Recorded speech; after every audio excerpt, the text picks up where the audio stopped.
tomorrow. Leader Fan Radio Network. Tweet that. And KFAN.com. 1 minute, 50 seconds past 3 o'clock. That's Central Standard Time. Welcome back. It's a Monday mini edition of the Bumper to Bumper program on a rather frigid Monday afternoon here in the Twin Cities of Minneapolis and St. Paul. I am the host of the program. My name's Dan Barreiro. Guardsy's producing today, and we're going all the way till 5 o'clock. Most of you know that the Vikings Football Sunday Monday night edition pregame show will begin right at 5 strikes of the bell. 5 o'clock sharp. I think kickoff is Central Time about 7:15, 7:10, 7:15, right in that range. From Glendale, Arizona, where our 4:30 guest will already be situated. Nacho Lieber, Ben Lieber, is scheduled to join. Well, maybe he won't be at the arena yet, but he'll be with us by phone. He should be. At 4:30 this evening. He is our only scheduled guest. We're moving Johnny Athletic to, I believe, tomorrow. And Luigi, also we're going to move to Wednesday because tomorrow, obviously, is going to be a big Vikings Day as well. You can reach us, as always, via the Bradshaw and Bryan KFAN text line at 646-86. Vikings, Rams, the only remaining wild card round playoff game, right? I fell asleep last night, so I did not see the end of the Tampa Bay Washington Commanders game, which ultimately went Washington's way. Yeah, barely. Which also means that Dan Campbell was wrong. We ain't going back to Detroit if we win. We'll go to Philadelphia, Pennsylvania, one of your favorite road cities in the entire National Football League. Do you see some of the videos that are coming out? No. From yesterday? No, is it bad again? With Green Bay fans? No. Yes, it's atrocious. Was it bad? It's atrocious. One video in particular that's just beyond all comprehension yeah, that it can actually happen. But yes, if the Vikings win tonight, they will be going back to Philadelphia. Well, nobody died, did they? No, but I think a piece of us dies every time we enable humanity. Yes, humanity dies when we enable the Eagle fan. Well, how rich were the victims? If they were really rich, we don't care about them. Remember, That's a good point. We don't care. How big are their homes? It didn't look like they were that privileged. Oh, that's it looked right. like the seats were pretty high. There you go. That definitely didn't look like a club level. I'll have to double check that. In fact, we are. There's rumors we might try to cold call our favorite Green Bay Packers fan, Carl Gerbschmidt. Is that right? Whose Packers, of course, took it on the chin in not very impressive fashion. They're no good. They're not very good, and I will add this. If that's the best the Philadelphia Eagles can play offensively, then I might not be as daunted by the Vikings going there as I previously thought. Now, on the other hand, there's that danger of ever overreacting to a single game. Yes. That game was there. It really was. Except for the fact that your guy, Jordan Love putting up the ball. Not sure the succession plan is going as smoothly as they thought. You know who keeps warning us about that? Brady. Yeah. Brady's very subtle about it, but the expression he keeps using is, when you have a passing game that's not very detailed, your margin for error is reduced. And that seems to be the closest he's come to saying either the QB isn't good enough or their plan with him isn't elaborate enough. Whatever it is, he is not. When Love throws a laser, which he's capable of doing, and he had a couple of those yesterday too, he would credit him. But it's very clear he's not very high on the Green Bay Packers passing game. And I got to tell you, I think they did get jobbed by the officials early and late. First play for 100%. Maybe I'll talk to Lieber about that. Does anybody have an explanation for how that was not reversed? I don't understand it. And I honestly do think that late interception, it was an underthrown ball, but I've seen Jefferson get that call every time. The receiver was never even given a chance to, if nothing else, play defense on that play. He gets by the back defender. Yeah. So, look, I don't have a lot of sympathy for Green Bay because they didn't play a very clean game. They finished badly. They really did. But I digress. I mentioned that we are indeed there is no tomorrow leader. I believe that. I think this is 100% a must-win tonight for the Vikings. I really do. I think And you could say, well, that's crazy. They're only favored by, is it 2? 2.5, yeah, on DraftKings now. On DraftKings, which isn't all that impressive. I'm just telling you, here's what I've heard all week from a lot of people. Vikings are just a better team. Look at the records. Look at the consistency over the course of the season. I'm not even sure I disagree with that because the records would indicate that we were better. A lot of the analytics would indicate we're better. You can't overreact to the fact that we lost to them by 10 because, again, when you're evaluating teams, if you render your judgment on the basis of any single game, you can pretty much be down on every team in the National Football League, including the Kansas City Chiefs. That's right? true. Well, yeah. probably especially the Kansas City Chiefs. So, I get all of that. But I'm just telling you, throats are going to be kind of tight, I think, tonight because if you end up losing your last 2, and again, for the second time in 3 years under KOC, lose in the first round of the playoffs, that's going to largely, I think, negate all those, for me at least, all those good feelings of what do we finish, 14-3 in the regular season? Yep. 14-3. You have to win the game tonight. Now, you can't approach it. If you're the head coach, that's not the pregame speech because, that's the kind of thing that generally does tighten people up. But we're on the outside looking in. You tell me, is this not a must-win tonight? Because for all of the feel-good stories that have been written, Seifert had another one today about KOC and the approach that he takes and B-Flow and the culture here of accountability. No, accountability was a previous one. That was Childress. We're culture of collaboration. Culture of collaboration. And exactly. intentionality. And all the talent that we have and the idea that we got the quarterback of the future in our back pocket, regardless of what ends up happening with Sam Darnold, whether he stays or not, for all of the stuff that sounds wonderful, if you get eliminated in the first round of the playoffs again, second time in 3 years, who's celebrating? I can't celebrate the season on that basis. So is this not a must-win? I won't go must-win. I mean, I'm not saying that then you don't bother signing to extend the contract to the head coach. You don't let him interview with the Bears? Well, everybody's interviewing. That's a good point. There's a couple Grabowskis that are interviewing with the Bears. Did you hear who Jace Frederick has interviewing for the Bears? No! Job? Coach Walls. Tim Walls. I love it. Which I That's think a is good line. I think it's a brilliant idea. That's a great idea, yeah. Have they confirmed it yet? They haven't. In Chicago? But usually, well, there's a connection. Who's Kevin their president? Warren. Kevin Warren. Yeah. Knows this town well, knows the governor. I'm sure they talked a lot on stadium issues. I'm sure they talked on COVID stuff. I'm sure they talked a lot back in the day. But must win to me is a little strong, but I'm not going to say it's 100% strong. It would be because what happens then is the next time the culture of collaboration goes 14-3 or 13-4, which is inevitable. We know that, obviously. We've seen it. But it's going to be kind of the Denny thing to go back 30 years where, hey, we lost the first 3 times he was in the playoffs. He lost first round. Right. And and you know as well as I do, because you were covering it at that time. I was just a Rube fan.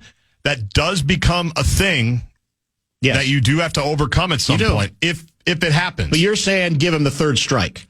I would say next season, if they lose tonight and have another great regular season next year, people are going to go, hey, man, but you got to get out of the first round. We've done it with the Wolves. We've done it with the Twins. Yeah. Like, I don't think it's a thing yet, but I think it would be a thing next year. Well, part of it is, though, I'm trying to think back, how good was our record with Denny the second year we lost? The first year, I think we lost to Washington, I want to say, first round. Who do we lose to year 2? Year 3, the third strike was the Bears. That was the game as a mediocre Bears team came into the Metrodome with your guy, Steve Walsh, as a starting quarterback, and they kicked the Vikings' ass.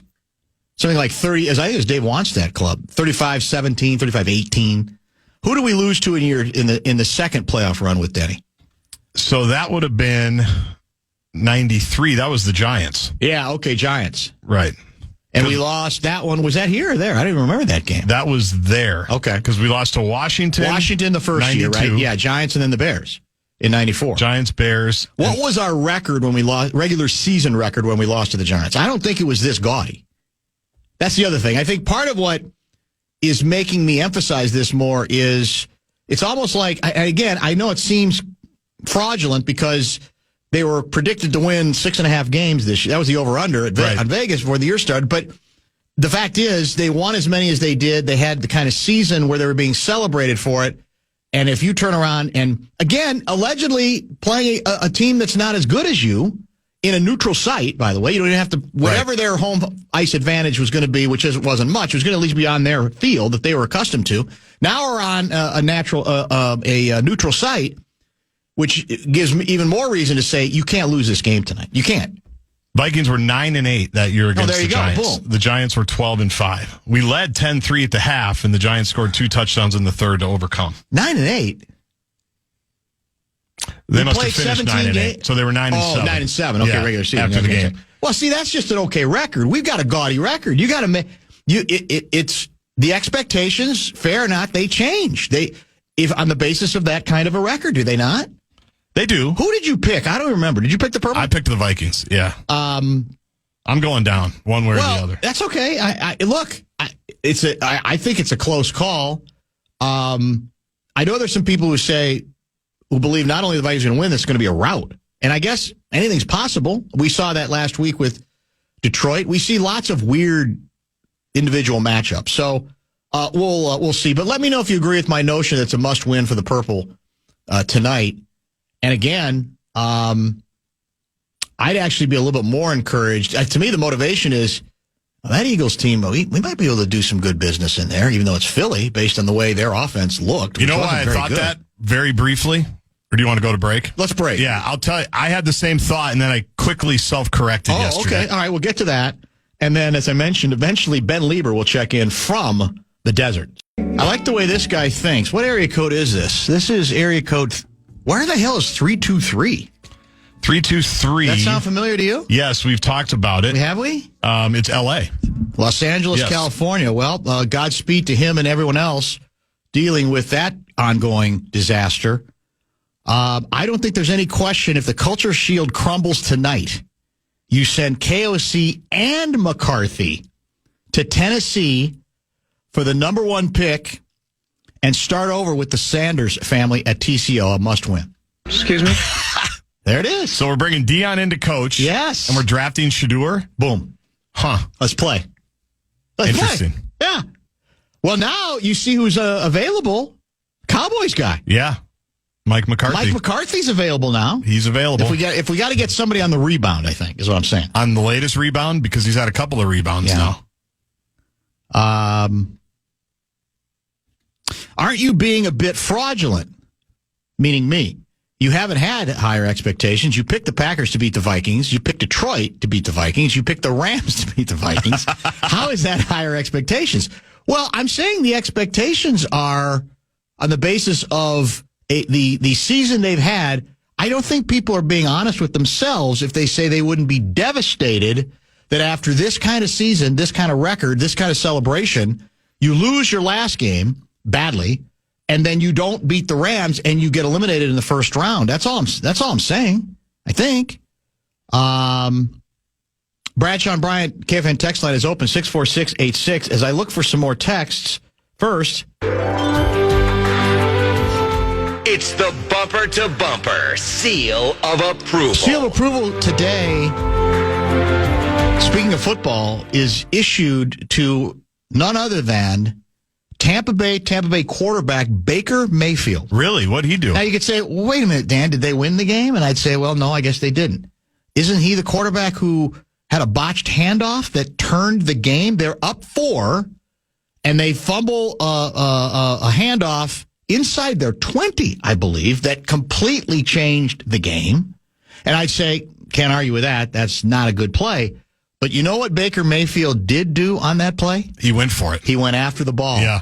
Unlike your guy, Jeff George, a former Viking, many years ago, who to this day, I think, Vikings insiders will say, it's the thing they were bugged the most about the gunslinger, Jeff George, he was the number 1 quarterback for the Vikings. It was against the Rams. It was against the greatest show on turf. It was. It was in St. Louis. And it was either a fumbled snap or maybe it was a fumbled handoff. I thought it was a fumbled snap. Whatever it was. I think it was a snap. Let's just say the ball went one way and Jeff George went the other. Baker went after it. You got to give him credit for that. Tough guy. He didn't get there, I'll admit, but he went after it. I'm going to give him some credit for that. I also liked how they rehashed when he blew up the whole game running over the New Orleans Saint. Were you awake for that part? I did. I was awake for and that. then got everybody stirred up and then walked away from it. That was so funny. I'd forgotten about that and let his offensive lineman kind of handle the business for him. Well, that's an old Seifert ploy where, Seifert's Mr. Low-Key, that he'll throw the Molotov cocktail in the middle of the room and then leave and just kind of grin like, well, what did I do? I didn't do anything. Watching his creation. Watching the result. The chaos. The chaos. What was the term that Chris Collinsworth was using on Mayfield? The disturber. The disturber. Yeah. He's a disturber. It's a good ball game. That was a very good ball game. It really was a good ball game. Why I ever thought Denver could play with Buffalo, I have no idea. Because you like Sean Payton too much. You're like all these guys. Well, that love I Sean like Payton. their defense. I did. I just thought it was too many points. Yeah. But then the one started well. Did you see the circus play from the Bills QB? Yeah, of course. I mean that's absurdity. That kind of play. And the beauty of that play from the Denver standpoint was they finally did the one thing you got to do with him. They had him he'd rolled right, and they had so many defenders across him that he couldn't really try to juke one of them out, fake him, and go right or left. They literally had him on every angle. Straight ahead. If he tried to deke to the right or he tried to come back to the left, he was done. And what's he do? Just going to fling it. I mean, and that was, at that point, it was a close game. It was a 3-point game at that point. And then it opened up from there. You want me to tell you my self-correction from Absolutely. yesterday? Let's pay off the tease. Because I had the same thought. And this is before, this had to be before we even knew that going to Philadelphia was a possibility. But I'm watching Philly. Philly should have been up by 4 touchdowns the way the Packers started that game. Correct. Right? They should have been up at least 20. Well, just like the Harbaugh's club, the Chargers should have been up big in the first half on the Texans, and they kept having to settle for field goals. They had their own red zone issues. So Green Bay's got the pick. They've got the missed field goal. It's all pear-shaped for them. And I kind of think that's what fools us about Jordan Love, by the way, is they get down big. They've done it twice against the Vikings. They get down, and then he's got no problem just flinging it wherever, and he can make a lot of plays, right? I mean, we saw it twice against the Vikings this season. They get down so big that it doesn't matter if he can just start flinging it. And he's good at that. Yeah. And defenses play you a little bit differently, and wow, did you see Love bring him back? But it's not a way to win. It's not. Yeah. But I thought it was going to happen yesterday because Philly was not they were messing around. Closing the deal. You're right. But I had they did score. They scored the touchdown to cut it back to, was it 6? Yeah, they cut it back to 6 points, 16-10, I want to say. Yes. And I think the Eagles, did they get a field goal? Yep. But until it felt like, there's a tremendous run by, who's their running back? The former Raider. Jacobs. Jacobs was tremendous. Josh Jacobs. I mean, just an unbelievable run. And like you, I'm going, well, it makes no sense, but maybe. But then they couldn't. They didn't come close to finishing the deal, though. And I had that thought yesterday of, God, the Vikings, they could go into Philly and win. Philly does not look very good. And then I remembered what happened the year of the miracle. Philly should have lost their first game to Atlanta, if you remember that. That's true. And I had the same exact feelings. Matt Ryan, they had a first and goal, I want to say, and couple 2 fades in a row. So you're saying the Eagles are more resourceful than they might have looked yesterday, so you can't assume you're going to be able to knock them off. I just have history of Philly, thinking the same thing about Philly going into the title game after the Minneapolis Miracle, because of what had happened to them the week before as well, going, Atlanta should have beaten them. Atlanta had that game won and did not get it done. I don't even remember that. I'll take your word for it. Matt Ryan threw a couple of fades late. Yeah. And I think one of them was almost caught, where we would have been hosting the Falcons. How's that for full circle? At U.S. Bank Stadium the next week. They had a couple of pass breakups. Philly survives. I go in like many people, including, I think, the Vikings, overconfident for the NFC Championship game against what we thought at the time was a very ordinary Philly team with Nick Foles as the quarterback. You go up 7-0, and we all know the rest is history. 38-0. So I have Philly baggage from that. Yeah, I get that. Just that, yes, they didn't look particularly impressive, but it's also a hellacious place to play. It is, and it's not, and again, because they have good offensive and defensive lines. That's the meat and potatoes part of what they do well. Their passing game is so weird at this point. I know. Orlovsky was going off on it this morning, as he is wont to do. But and that's what maybe gives me some hope. But again, then that means you got to handle the running game because they've got two. Well, I tell you the truth, the quarterback ran more than I thought he would, given he was right off the concussion. Mm-hmm. And clearly, of course, they've got a very good running back to go with him as well. Last week was the must-win game, writes 701 guy. All we needed to do was run the ball, quick pass a little more, et cetera, has been discussed much since the loss. But KOC's biggest flaw reared its head again. Now the thought of winning 3 road games with our stubborn pro-style sling-it playing style has me completely apathetic about the playoff game tonight after being emotionally charged for the Kitties. I feel like I was misled all year. And when playoff season comes around, I feel especially negative about our lack of physical running or commitment to the run going up against teams with less shiny regular season records. Weird L tonight. A weird I could see L it tonight. I rule nothing out for tonight. I have 3 straight weeks. I was wrong against the Packers. I was right against the Lions.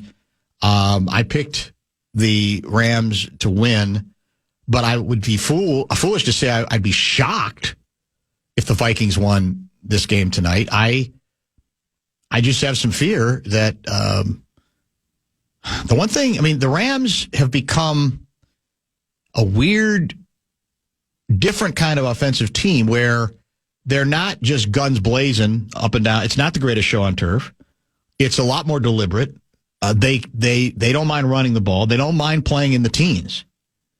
And lately, that's all by the way they played it. Now, I think their last game where they rested their starters, or rested at least Stafford. Yep. They lost. I think they scored 25. I want to say somewhere in the mid-20s. Before they lost 30-25 to Seattle. The 3 previous games have all been in the teens. I think they won a couple of them. They won all 3 of them. Yeah, 12-6, 19-9, 13-9. Niners, Jets, Cardinals. Those are grubby games. Grimy. Is it grimy? Is that the word that KOC used earlier this year? And I worry about whether we're ready to, necessarily win that kind of a ball game. I mean, you can argue if you get to 24, you're going to win this game. Yeah. On the basis of now again, go back far enough, the Rams exploded it when they were in the 40s against Buffalo. They won 44-42. Yeah. But that's a while ago. So I don't know. It's very hard to say. Let's stay on schedule. Let's make this the bottom of the hour pause. We got a lot more to get to. I got to ask you a question. This will probably I'll be accused of, I'm guessing, overreacting here because it certainly wouldn't be the first time for me. But I've got to ask some hard questions about this alleged Washington Commander controversy. Are you familiar with this? I don't know if I am or not. Having to do with an airplane? We'll discuss that. Wow. And then there's some inner ball stuff related to the Rams I think we should finally discuss today because this is our last chance before the game. We'll continue to mix in texts, and in about an hour, Ben Lieber will join us from Glendale. 952 guy writes, Vikings fans have taken over Desert Diamond Casino in Glendale, where you can actually bet on sports. Skol. There you have it. I'm not familiar with Desert Diamond Casino. Are you? I'm not, but Is it like right on the premises of the stadium? I feel like it is. Okay. There's like an outlet mall over there. There's the big arena. There's a couple of hotels. I think the hockey arena, RIP, the old one, is out there. I am familiar with walking to an arena or ballpark and seeing the sports books, either at the Suns game last year when we were on spring break or the Guaranteed Rate Bowl a few years back. They've got them right there on site. You can place your bets. Marty S. of Delaware, we must 100% we must have higher expectations after the regular season the Vikings had. Eagles will be a difficult game, but it would be icing on the cake to shut down the annoying local Eagles fans in my area. Do you know who this is a perfect segue to paying off my tease. I think underrated as obnoxious fans for a long time, Washington Commanders fans. Really? I do. And to a large extent, they've been irrelevant because the team's been irrelevant. But it's like there's sleeper cells of them out there, and they're awakening on the basis of a tremendous regular season. They love their quarterback. Et cetera, right? And they should. I mean, it was a great victory. I don't think they ever punted again. Their first playoff win since 2006. Is that crazy. true? Yeah, that sounds right. That's a drought. So here's let me see if I can get because the guy's name I kind of recognized. Do you know somebody named Grant Paulson? Grant Paulson. He's part of the Grant and Danny show on 106.7 The Fan. He's also that's DC. Okay. On MLB Network Radio apparently, and on TV on something called Monday Sports Net. Okay. So he's a DC based guy. Yeah. Sounds like he tweets this out. He tweeted it out at 3:49 a.m. So I don't know if this is a red-eye flight. Regardless, listen to this. plane full of Commanders fans leaving Tampa Bay headed back to D.C. Legit, 90% burgundy and gold. Zero mention of the game or the win by the pilot. No feel. Zero Madden great awareness. Read the room, guy. That's thirsty. You can't make that up. That's thirsty, Grant. Come on, man. Oh, my God. Get over yourself and get over your cute little team that hasn't existed forever, finally has a moment, and the whole world, including some pilot who might not give a bleep, is supposed to, circle around and make sure he gets a speech. They can't do the Hail the Redskins song anymore, right? That's over. Do they have they have a new song? I wonder if it's Hail to the Commanders. It's right there. It encapsulates for me what I hate about sports fan mentality, right there. And in this case, it's sports media mentality. Yeah. Like you're aroused. That's great. You have every right to be. It's a great moment for the team, and you got a lot of people, shockingly, who went to the game and they're coming back. And the pilot, how tone deaf can a pilot be to not have fun with it and congratulate the team? Oh, my God. It's pathetic. But in his world, nothing else matters. He's got nothing else in his world that matters. I lost myself on that one. Yeah. I had to read it for myself. That's so funny. Now, I want to give him the benefit of the doubt. Okay, he's playing a little bit, but I don't think he is. I think he kind of means it. I don't think he means that the pilot should lose his license. But I think he's really like, well yeah. How tone deaf? There's tone deafness. I'm going to save tone deafness for other stuff. Besides whether a pilot makes an issue of the Washington bleeping Commanders winning a first-round wild-card football game on the road. My favorite response underneath his tweet was pretty entitled of that pilot to think he only needs to pilot the plane. Oh, that's pretty good. That's good sarcasm. Maybe there. Grant saw, though, my God, Kevin Seifert's tweets yesterday, the series of tweets from Minneapolis Airport. Did you see Seifert after he joined you on Sermons? Yeah, I didn't see the tweets. The gate to go to Arizona from Minneapolis.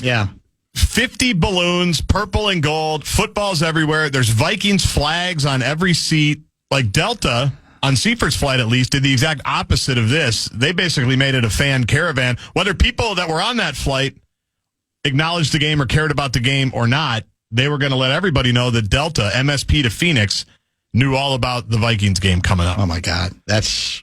So maybe Grant saw those. Maybe that's what it was. He was triggered. That their pilot can't even mention the final score or talk about the game-winning field goal. That's brilliant. That's so funny. You just shake your head. Read the room, guy. Read the room. Like, what do you, how he's just trying to get you home, can you man. be? That's all. And he might not care. His life might not revolve around a stupid football game the way it does the rest of us. Everybody's dollar is going to be down if we're not celebrating a victory tomorrow at 3:00. Right? Yeah. It has greater impact than it should, but honestly, to even bother with that sentiment, like it's sticking in my craw. I'm going to tweet. I'm going to out this. I'm surprised you didn't name him. Well, some people asked him to. They wanted to know the airline. They did not. They wanted to know the pilot. Absolutely. Oh, my God. And again, I remember, my Dallas-Bermuda short days, Dallas and Washington was one of the rivalries, right? And so I covered a lot of games there. The Joe Theismann years, in Joe Gibbs, etc. And I always thought Washington fans were sneaky obnoxious, underrated for their obnoxiousness and arrogance. I really did. As much as people want to talk about the Cowboys fans, because there's a high element there, I think now one of the downsides of Washington being good in football again is we're going to have to deal with that mentality again. They're going to be right up there in the top 5 on the obnoxiousness scale. And in this case, it's not a fan. It's like I said, it's a media member. That cracks me up. Oh, it's too good. I don't even know if I should say this, but I'm going to say it because there are times where I'm on a Gopher plane. Right. Like legit with the team. Yeah. Football, women's basketball.